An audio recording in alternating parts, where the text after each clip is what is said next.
భీష్మ ఏకాదశి అంటే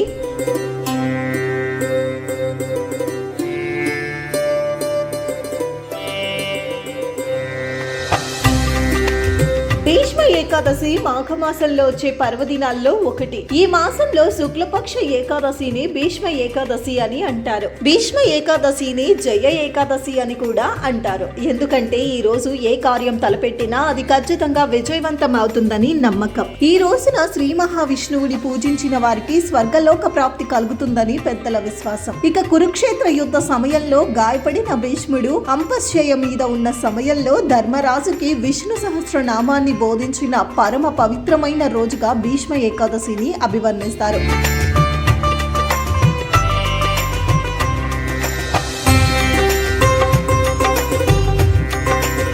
భీష్మ ఏకాదశి విశిష్టత. పురాణాల ప్రకారం మహాభారతంలో అత్యంత కీలకమైన పాత్రల్లో భీష్ముడు కూడా ఒకరు. శంతనుడు గంగామాతకు పుట్టిన అష్టవసుల్లో 8వ కుమారుడు. భీష్ముడు తన తండ్రి అయిన శంతనుడి ద్వారా ఇచ్చా మృత్యువును వరంగా పొందాడు. కౌరవుల తరపున మహాభారత యుద్ధంలో పోరాడిన భీష్ముడు శంకడికి తల వంచి తన శస్త్రాలను త్యజించాడు. అయితే దక్షిణాయనంలో మరణించడం ఇష్టం లేక ఉత్తరాయణం వచ్చే వరకు అంపశయపై ఉండిపోయాడు. మాఘ శుక్ల అష్టమి నుంచి మొదలుపెట్టి 5 రోజుల్లో రోజుకొక ప్రాణాన్ని విడిచిపెట్టాడు. భీష్ముడు ప్రాణాలు విడిచిన ఈ 5 రోజులను భీష్మ పంచకం అంటారు. ఆ సమయంలో తనను చూసేందుకు వచ్చిన ధర్మరాజుకి విష్ణు సహస్రనామాన్ని బోధించారు. ఈ సందర్భంగా భీష్మ పంచకం పవిత్రమైన రోజులుగా విరాజిల్లుతాయని శ్రీకృష్ణుడు భీష్మ పితామహుడికి కానుకగా ఇచ్చాడు. ఇక భీష్మ పితామహుడు మరణ కాలంలో సాక్షాత్తు పరమాత్మ అయిన కృష్ణుణ్ణే తన ధర్మవర్తనంతోనూ తపశ్శక్తితోనూ తన వద్దకు రప్పించుకొని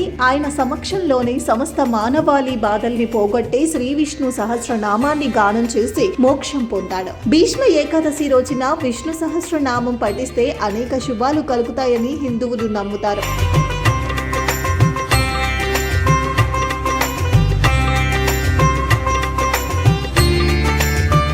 భీష్మ ఏకాదశి రోజున ఏం చెయ్యాలంటే, ఈ రోజున శ్రీ లక్ష్మీ నరసింహ స్వామి వారికి పండ్లు తీయటి పదార్థాలన్నీ నైవేద్యంగా సమర్పిస్తే మంచి ఫలితం ఉంటుంది. అలాగే గోవులకు పూజ చేసిన విశేష ఫలితాన్ని పొందవచ్చు. ఇక ఈ రోజు పసుపు రంగు దుస్తులు ధరించి విష్ణు సహస్రనామ స్తోత్రాన్ని చదివినా విన్నా మోక్షం కలుగుతుందంటారు. ఈ రోజున భీష్ముడికి తర్పణాలు సైతం వదులుతారు. అలా చేయడం వలన స్వర్గలోక ప్రాప్తి కలుగుతుంది. అంతేకాదు ఈ రోజు భీష్ముడి తర్పణాలు వదిలితే సంతాన భాగ్యం కలుగుతుందని పండితులు చెబుతారు.